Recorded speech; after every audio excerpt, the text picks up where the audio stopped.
Hello साथियों, कैसे हैं आप सभी का स्वागत है आज के इस वीडियो के अंदर।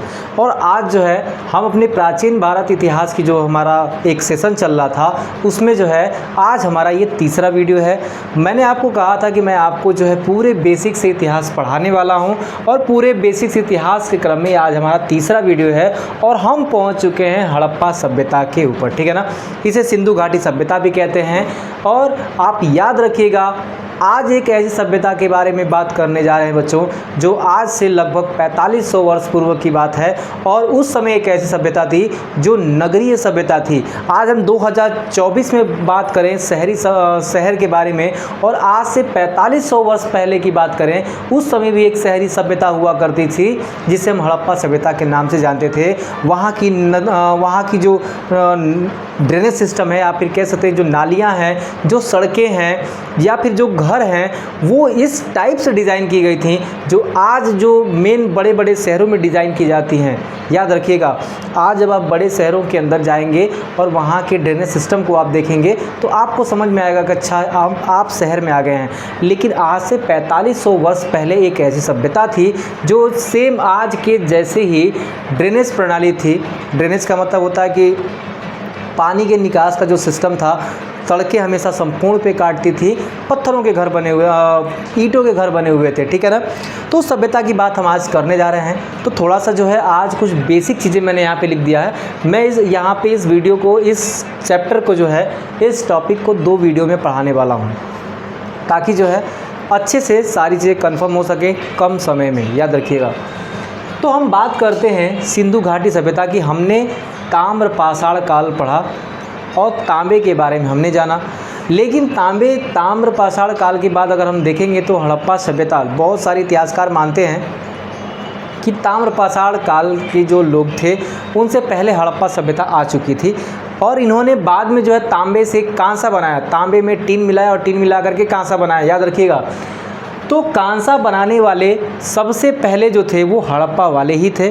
और याद रखना है कि हड़प्पा सभ्यता, इसका नाम क्यों पड़ा, क्यों सिंधु घाटी सभ्यता के नाम से जानते हैं, क्यों सरस्वती सभ्यता के नाम से जानते हैं, क्यों शहरी सभ्यता के नाम से जानते हैं, शहरी सभ्यता या नगरीय सभ्यता, बहुत सारे नाम हैं इसके, याद रखिएगा। तो हड़प्पा सभ्यता इसलिए हुआ क्योंकि सबसे पहली बार जो इस सभ्यता के शहर की खोज की गई थी वो हड़प्पा था, इसलिए इस पूरी सभ्यता का नाम हड़प्पा रख दिया गया, ठीक है ना। आइए स्टार्ट करते हैं। ये कांस्य युगीन सभ्यता थी। मैंने आपको बताया, इससे पहले वाले वीडियो मैंने आपको ताम्र पाषाणकालीन लोगों के बारे में बताया था। जस्ट उनके बाद तांबे का खोज मनुष्य कर चुका था और तांबे में जब इन्होंने टीन मिला दिया, तांबे में टीन मिला करके एक मिश्र धातु बनाई जिसका नाम क्या है, कांस्य, ठीक है बच्चों। कांस्य से हम ब्रॉन्ज कहते हैं इंग्लिश में। और इसलिए कहते हैं कि ये पूरी की पूरी सभ्यता कांसे पे आधारित थी और इसलिए इसको जो है कांस्य युगीन सभ्यता भी कहते हैं। याद रखिएगा। आगे है, देखिए हड़प्पा टीले का सर्वप्रथम उल्लेख जो है ना वो चार्ल्स मैसन ने किया था 1826 में। उसके बाद अलेक्जेंडर कनिंघम आते हैं और अलेक्जेंडर कनिंघम जो है भारतीय पुरातत्वविद के जनक माने जाते हैं और उन्होंने जो है बहुत सारे रिसर्च किए हैं इन चीज़ों पे। लेकिन एक बात याद रखिएगा कि जब पहली बार कराची से लेकर के लाहौर तक रेलवे लाइन जब बिछाई जा रही थी अंग्रेज़ों के द्वारा, तो उसमें 2 इंजीनियर थे। एक का नाम था जॉन ब्रंटन और एक था विलियम ब्रंटन। ये दोनों भाई थे, जॉन ब्रंटन और विलियम ब्रंटन। इन्होंने 1856 में देखा क्या, इन्होंने 1856 में देखा कि एक बहुत बड़ा टीला है और टीले में बहुत सारी ईंटें हैं। और इन्होंने क्या किया, इन ईंटों का इस्तेमाल जो है कराची से लाहौर तक बनाई जा रही रेलवे लाइन में उपयोग कर लिया। इनको पता चला कि हाँ, हो सकता है कि यहाँ कुछ रहा होगा पहले, बट इन्होंने उतना ध्यान नहीं दिया क्योंकि इनका मेन काम जो था वो रेलवे लाइन बिछाना था। और आप देख रहे हैं कि चूँकि 1856 की बात चली और 1853 में पहले रेलवे हमारे भारत में आई थी मुंबई से ठाणे तक, इसको भी आप कनेक्ट करते हुए चलेंगे, ठीक है ना। तो जॉन ब्रंटन ने और विलियम ब्रंटन जो है 1856 में देखने का कार्य किया और इसी के बाद से अलेक्जेंडर कनिंघम आते हैं, चीज़ों पे रिसर्च करते हैं। लेकिन जॉन मार्शल, याद रखिएगा, सबसे पहले जो पूरे विश्व को बताने की काम किया, जॉन मार्शल, ये नाम आपको बहुत ज़्यादा इंपॉर्टेंट रहने वाला है। जॉन मार्शल ने पूरे विश्व को बताया कि भारत में एक ऐसी सभ्यता है जो कि नगरीय सभ्यता है, ठीक है ना। ऑफिशियल रूप से जॉन मार्शल ने जो है इस चीज़ को बताने का काम किया है। वो चीज़ें देखिए, जो चीज़ें मैं यहाँ नहीं लिख पा रहा हूँ वो मैं बोलता जा रहा हूँ, उसे भी आप नोट करते चलिएगा, ठीक है ना, क्योंकि सारा चीज़ एक बार में बोर्ड पे लिखना संभव नहीं होता है। तो उन सारी चीज़ों को, चूँकि देखिए जो मेन चीज़ें होती है मैं लिख देता हूँ।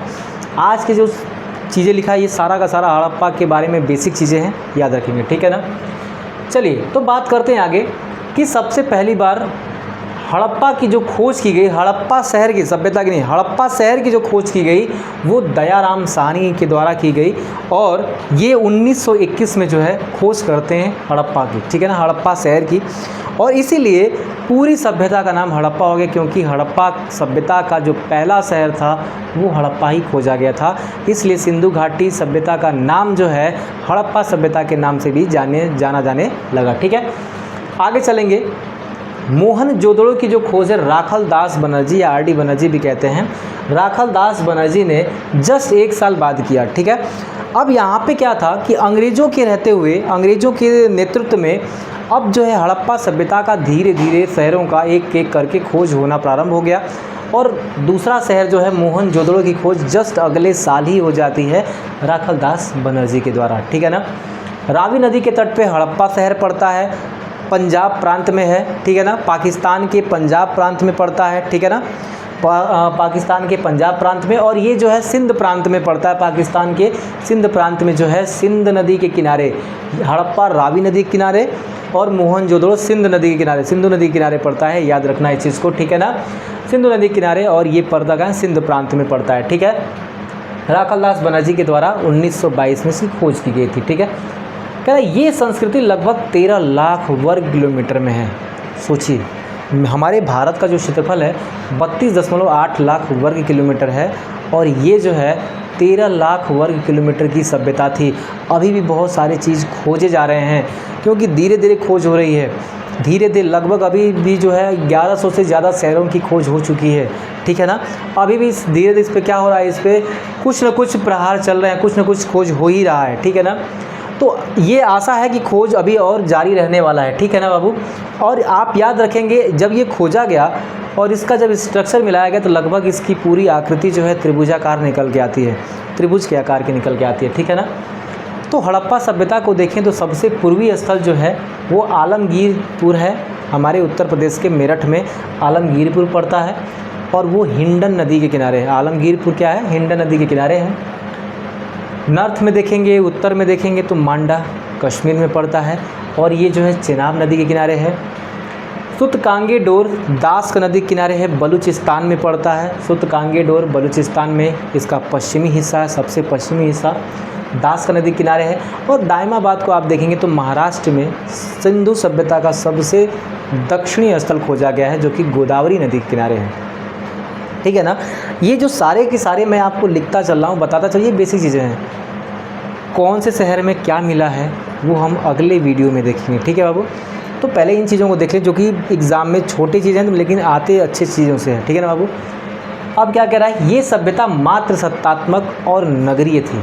मैंने अभी आपको बोला उस समय एक ऐसी सभ्यता जो नगरीय सभ्यता थी।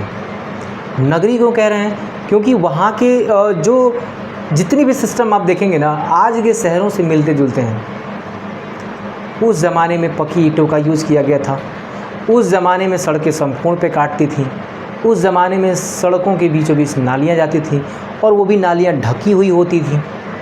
और आप ये कल्पना कर रहे हैं आज से 4500 वर्ष पहले की बात है ये, कोई ऐसा नहीं कि 2 4 10 20 साल 50 साल पहले की बात है, 4500 वर्ष पहले। हड़प्पा सभ्यता का जो काल है वो 2500 ईसा पूर्व से लेकर के 1750 ईसा पूर्व है, कार्बन 14 की पद्धति पे आधारित ये डेट बताया जाता है। मतलब 2500 ईसा पूर्व से लेकर के 1750 ईसा पूर्व की बात चल रही है, ठीक है ना। मात्र सत्तात्मक इसलिए कहते हैं क्योंकि वहाँ पे जो है बहुत सारी नर्तकी की मूर्ति, या फिर आप कह सकते हैं कि बहुत सारी ऐसी मूर्तियाँ मिली हैं जो कहीं ना कहीं ये इंगित करती हैं कि ये सभ्यता जो है मात्र सत्तात्मक रही होगी, ठीक है ना। आगे देखेंगे, खुदाई में 16 के गुर्जों में हमें बाट मिले हैं। अब याद रखिएगा कि बाट इस्तेमाल हुए हैं, इसका मतलब कहीं ना कहीं उनका संबंध व्यापार से रहा होगा, जिसमें माप तौल के लिए जो है वो बाट का इस्तेमाल करते होंगे। और हमारे यहाँ पे देखेंगे आप ये 16 64, 160, 332, 640, लगभग ये सभी क्या हैं 16 के गुर्जों में बाँट हमें प्राप्त हुए हैं। इससे पता चलता है कि कहीं ना कहीं वो व्यापार में भी संलग्न थे। ठीक है ना। आगे चलेंगे। सिंधु वासियों का मुख्य कार्य कृषि और व्यापार था। एक्चुअली पूछेगा अगर 4 ऑप्शन में दे दिया, 4 ऑप्शन में कृषि और व्यापार दोनों दिया, एक ऑप्शन में कृषि है एक ऑप्शन में व्यापार है, तो आपको कृषि ही मारना है। ठीक है ना, याद रखना है कृषि ही मारना है। ठीक है आपको, क्योंकि ऐसा बताया जाता है कि हड़प्पा वाले कृषि बहुत पुरजोर करते थे, बहुत ज़्यादा अच्छी खेती हुआ करती थी। हो सकता है कि आज के समय में वो जो सिंध प्रांत है वहाँ पे खेती न हो पाती हो, वो क्लाइमेट न रह गया हो, लेकिन उस समय जो है हड़प्पा वासी बहुत अच्छी खासी खेती करते थे और यही कारण था कि एक विकसित सभ्यता का उन्होंने नींव रखा। ठीक है, आगे चलेंगे। तो इस सभ्यता की जो लिपि थी भाव चित्रात्मक थी, और आपको बता दूंगा ये आद्य ऐतिहासिक सभ्यता थी। आद्य ऐतिहासिक है, याद रखेंगे। मैंने आपको जो 2 वीडियो बताए हैं वो प्राग ऐतिहासिक के थे, ये आद्य ऐतिहासिक के हैं। लिखा तो मिला है पर अभी तक कोई पढ़ नहीं पाया है। ठीक है ना, तो हमने कहा कि हो सकता है कि इनकी जो लिपि है वो भाव चित्रात्मक हो, देख के समझ जाए, है ना। यहाँ पे अगर देखेंगे कृषि में चावल, गेहूँ, जौ, सरसों, कपास, तिल आदि बोए जाते थे।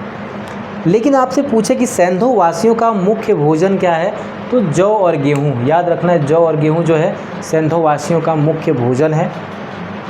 कपास क्या है, कपास में आपको एक बात याद रखनी है कि इसकी खेती सबसे पहले सर्वप्रथम हड़प्पा वासियों ने की थी।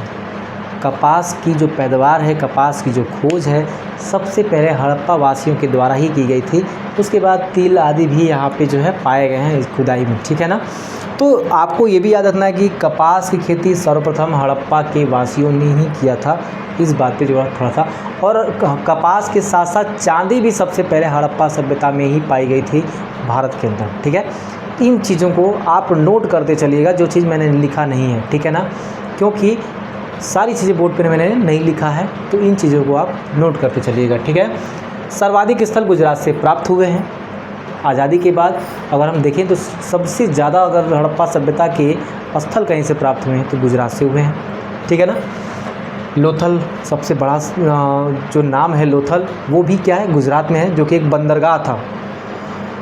लोथल हड़प्पा सभ्यता का एक बंदरगाह था, जिससे हड़प्पा वासी जो है मेसोपोटामिया आदि जो है और देशों से व्यापार करते थे। मैंने आपको कहा कृषि और व्यापार में संलग्न थे, तो जाहिर सी बात है कि वहाँ पे जो प्राकृतिक बंदरगाह है उसका इस्तेमाल जो है ये लोग व्यापार के लिए करते थे।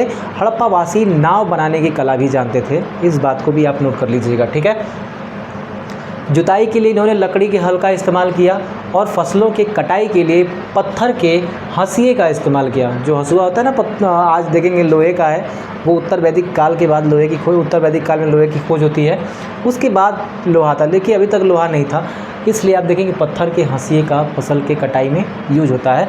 आपको पता है कि इनका मुख्य कार्य कृषि था, इसलिए यहाँ पे ये भी आपको याद रखना है। ठीक है, सर्वप्रथम स्वास्तिक का चिन्ह जो है, स्वास्तिक का चिन्ह आप देखोगे आपके घरों में जब भी पूजा वगैरह होती है तो पंडित जी जो है स्वास्तिक का चिन्ह बना देते हैं। तो ये जो स्वास्तिक का चिन्ह है वो हड़प्पा सभ्यता का ही देन है, वहीं से हमें प्राप्त होता है। लेकिन हड़प्पा सभ्यता में कहीं मंदिर वगैरह नहीं मिले हैं, याद रखिएगा इस चीज़ को। हड़प्पा सभ्यता में कहीं मंदिर नहीं मिला। हाँ, हवन कुंड जरूर मिले हैं, हवन कुंड जरूर मिले हैं। कहाँ मिले हैं वो अगले वीडियो में चर्चा करेंगे, पूरे शहरों के बारे में देखेंगे। वही मैंने यहाँ पे कोई शहर के बारे में आपको नहीं बताया, सिर्फ बेसिक चीज़ें बता रहा हूँ हड़प्पा के बारे में। ठीक है ना, कह रहा है कि सिंधुवासी मातृ देवी की पूजा करते थे। चूँकि मैंने आपको बताया यहाँ की सभ्यता मातृ सत्तात्मक थी, मातृ देवी की पूजा करते थे। और यहाँ पे एक ऐसा भी चित्र मिला है पुरातत्वविदों को, जिसमें एक मूर्ति के गर्भ से पेड़ को, एक मूर्ति के गर्भ से, एक महिला के गर्भ से पेड़ को निकलते हुए दिखाया गया है, जिसको हम जननी कह सकते हैं, प्रकृति की जननी या फिर जो भी है। वो चीज़ें हम अगले वीडियो में देखने वाले हैं, कहाँ से वो चीज़ें प्राप्त हुई थी। ठीक है ना, तो जाहिर सी बात है कि बहुत सारी चीज़ें महिलाओं पर आधारित मिली थी पुरातत्वविदों को, और इस आधार पर इस सभ्यता को जो है मातृ सत्तात्मक सभ्यता कहा गया, और कहा गया कि ये लोग मातृ देवी की पूजा करते थे। ठीक है ना, आगे देखेंगे सिंध क्षेत्र का प्राचीन नाम मेलुहा था, है ना। सिंध क्षेत्र का जो प्राचीन नाम था मेलुहा था, इसको भी आपको याद रखना है, क्योंकि याद रखिएगा जो हड़प्पा सभ्यता है, हड़प्पा सभ्यता वास्तव में उसका नाम नहीं था। जो उस समय हड़प्पा के वासी वो उनको पता ही नहीं हड़प्पा सभ्यता क्या है, उनको पता ही नहीं सिंधु घाटी सभ्यता क्या है। अच्छा ये मेरी नाम, ये तो आज के मनुष्य ने रखा है, आज के मनुष्य ने इस सभ्यता का नाम सिंधु घाटी, मतलब सिंधु के घाटी में रहने वाले जो लोग थे उनको सिंधु घाटी की सभ्यता, यानी उस सिंधु घाटी में जो सभ्यता पाई गई उसे सिंधु घाटी सभ्यता के नाम से जाना गया।